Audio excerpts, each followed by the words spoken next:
Hello and good morning. Let us continue our chapter What is democracy? Why democracy?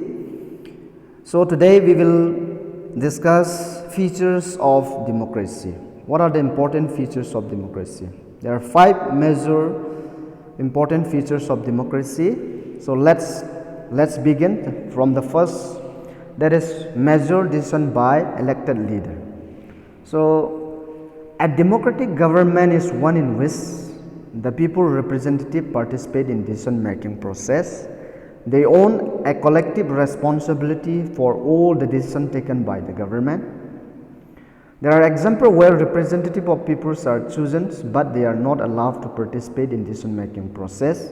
This happens in many dictatorship and monarchy forms of democracy. So one very interesting example is in Pakistan. We can see in Pakistan, peoples formally have elected parliament and government, but the real power is with those who is not elected by the peoples. Because in Pakistan, President Pervez Musharraf has the power to dismiss national and state assembly. So the final power rests with the army and the general himself. We cannot call it a democracy. And the next slide. The next important features of democracy is the free and fair electoral competition. In a democracy, the ruler must be truly people representative. To choose representative, we need a system of election. An election could have some meaning and significance only if it held free and fair manner. A free election is one where every person has an equal right to vote. So free and fair electoral competition, vote without any fear and any threat. A fair election is one in which those persons who are currently in power have a fair chance of losing.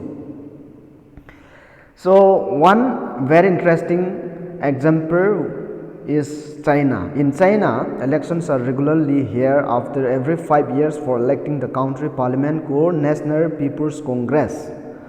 The National People Congress has the power to appoint the president to the country. Some members are elected by the army. It has nearly 3,000 members from all over China.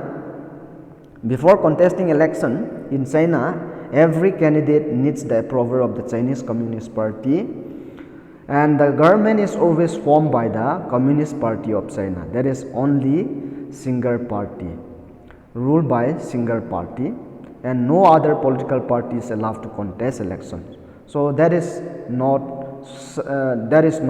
a free and fair election. And then we cannot call China as a democratic country.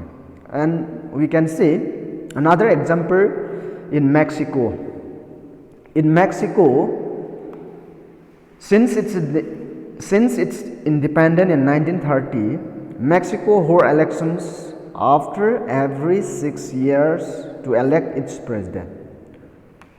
The country has never been under a military or dictatorial rule.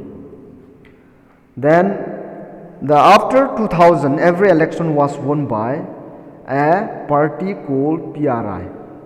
What is PRI? This is Institutional Revolutionary Party. The PRI used many dirty tricks to win the elections, and they use muscle power, money power to win the elections. All government officers and teachers are used to force parents to vote for PRI. Sometimes the polling votes will shift from one place to another in the last minute. Media also largely ignores the activities of opposition political parties except to criticize them. It used large sum of money in the campaign for its candidate. In the next slide, should we consider this country as a democratic country? Well, election is not free and fair. No, certainly not. We cannot go or we cannot consider this country as a democratic country. A democracy must be based on free and fair elections, while those currently in power have fair chance of losing. And the third important features of democracy is one person, one vote, one value. So Each other citizens must have one vote in democracy, and each vote must have one value, whether a person is rich or poor, whether literate or illiterate, man or woman, irrespective of all those, everyone should be having equal right. That is one vote.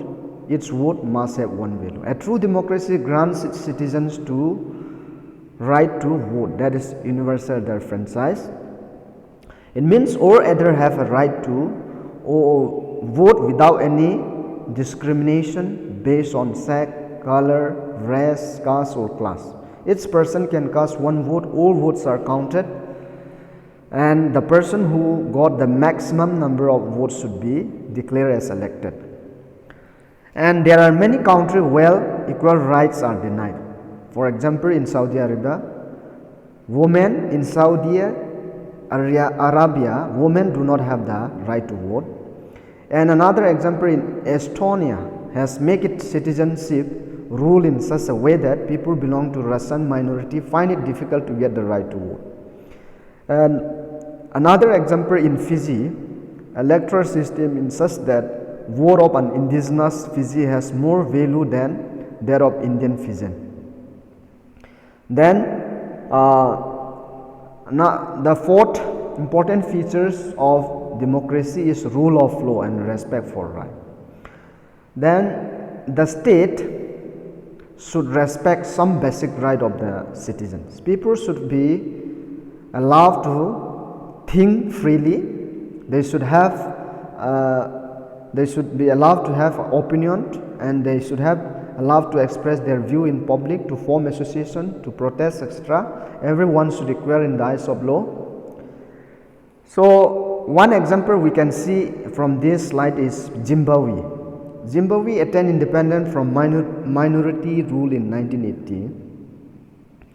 So after attaining independence, ZANU-PF, that is the Zimbabwe African National Union Patriotic Front Party, led the freedom struggle movement under the leadership of Robert Mugabe. And Robert Mugabe was a very popular and a very able leader. He also used many unfair practices to win election, and therefore we cannot call it this Zimbabwe as a democratic country, because the constitution amended so many times to increase the power of this President Mugabe and make him less accountable to the rule of law, that is constitution.